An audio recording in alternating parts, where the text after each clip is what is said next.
Welcome to Donmar TV News Channel.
Itong ating Commission on Election.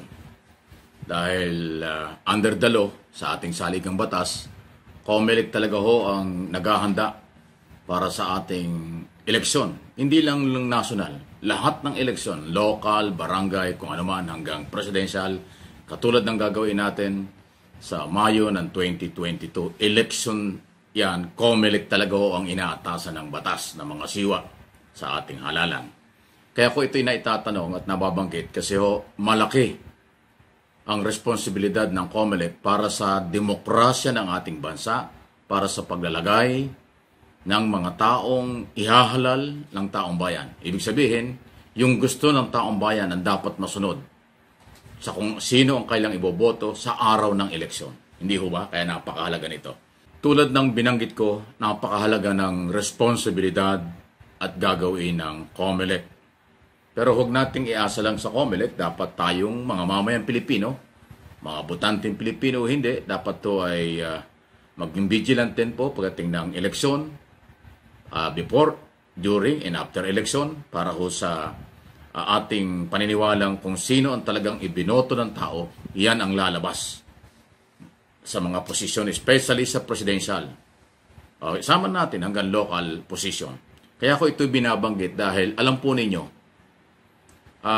COMELEC Smartmatic o sabihin natin Smartmatic, COMELEC tie-up pa rin. Sila pa rin pong dalawa ang mga siwa ng ating eleksyon. Ang COMELEC pumasok sa kontrata sa Smartmatic na ito ang gagamitin sa ating computerized operation o eleksyon. In other words, ito yung magbibilang ng lahat ng mga balota, lahat ng result ng eleksyon mula sa presinto hanggang sa national Board of Canvassers sa COMELEC after election. Kaya ito ay ating pinag-uusapan ngayon. May mga ilang tanong po ako na palagay ko yan din ang tanong ninyo. Pero ngayon po ay babanggitin ko na. Pero ito ay akin pong pinapalaala. Hindi ko naman sinisiraan ng COMELEC. Hindi naman ho tama na sa husgahan natin.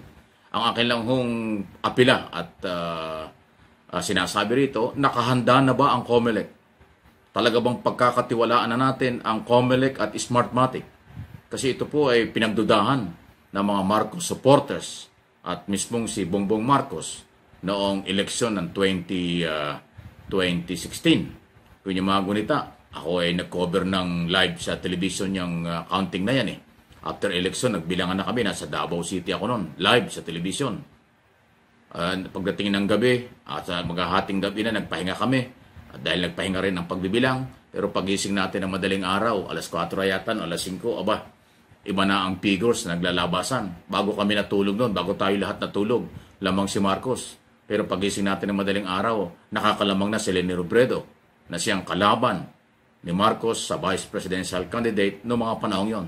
At hanggang ngayon, hindi man natapos yung usaping yan, pero yan po ay pinagdudahan pa rin. Kaya ngayong paparating na eleksyon, na itatanong natin ito.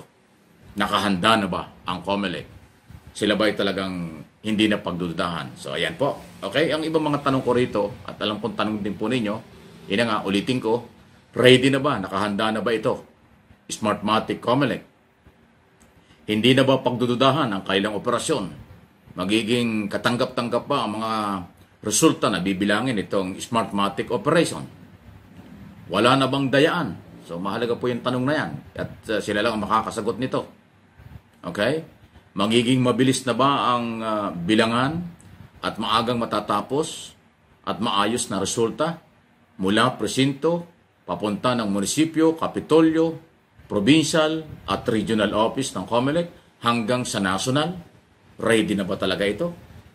Kaya ko po ito inatatanong, mga lehitimong tanong ito na kailangan nilang sagutin. COMELEC, Smartmatic po ang pwedeng sumagot nito.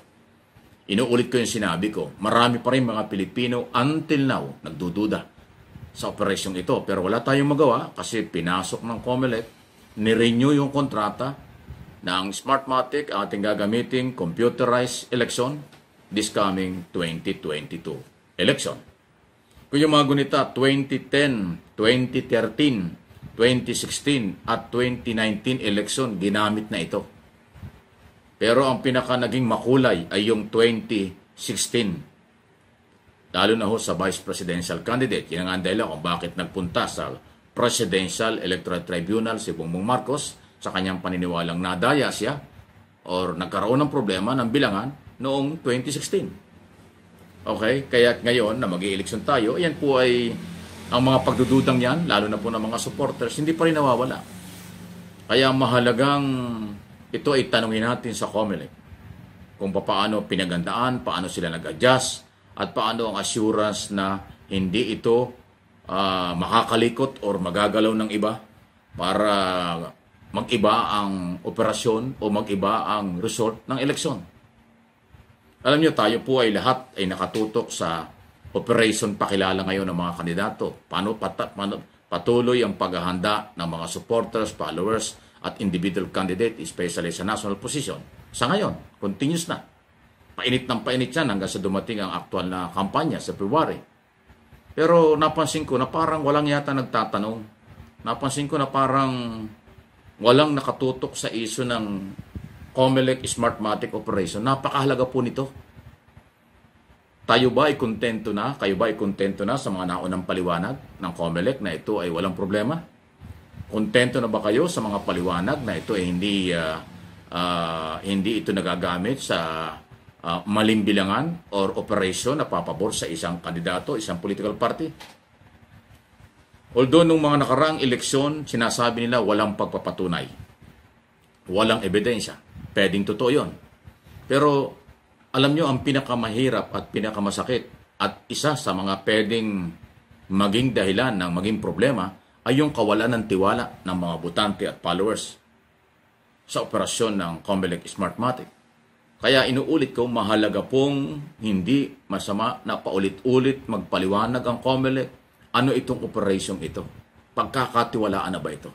Kasi pag ating naipaliwanag ng mabuti sa taong bayan at tinanggap ng taong bayan na matino na ito, hindi na kaduda-duda, merong peace of mind, merong pagtitiwala ang mga botante na mabibilang ng maayos ang kanilang mga boto pagdating ng eleksyon sa Mayo ng 2022. So napakahalaga po nito.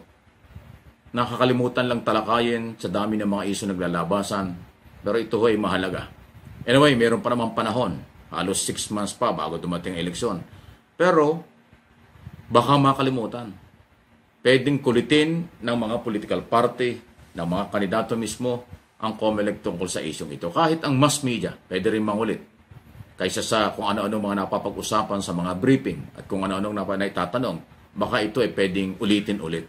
Hindi naman masama na magkaroon ng tunay na assurance mula sa kanila na matino ito at hindi dapat pagdudahan. Napakasarap pakinggan ganon. Kaysa sa bitin o walang naririnig na baka mayroon naman something na katulad ng pagdududa nung nakaraang eleksyon. Hindi ho ba? So, kayo po ay willing, kayo po ay mag-comment, react sa isyong ito. Huwag na natin ibaliwala ito na kung saan kayong kandidato, saan kayong political party naniniwala.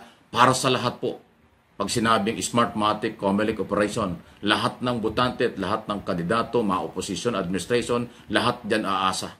Kaya lahat tayo dapat mag-participate sa paghahanap ng kaliwanagan ito. Okay? Marami pong salamat.